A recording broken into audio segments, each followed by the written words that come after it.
Hey guys, so welcome to Stack. Today I'll show you how to share contacts on iPhone.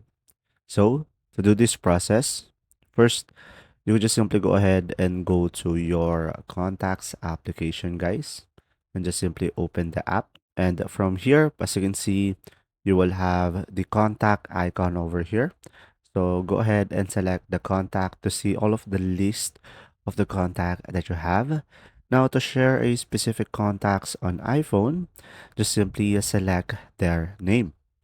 Now, once you are on their name, you will have an option down below, guys, share contact.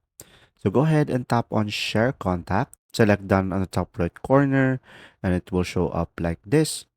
And as you can see, you should be able to share this contact via AirDrop, via message, mail, and other applications over here if you swipe to the left.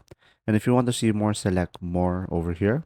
And pretty much from here, you could also select the people from the top on your contact to share the contact card to them. And pretty much that's all you could do to do this process. And when you select a specific one, you should be able to share the contact card to that specific person and should be able to share it. I hope this video helped you understand more. If you do, leave a like and thanks for watching.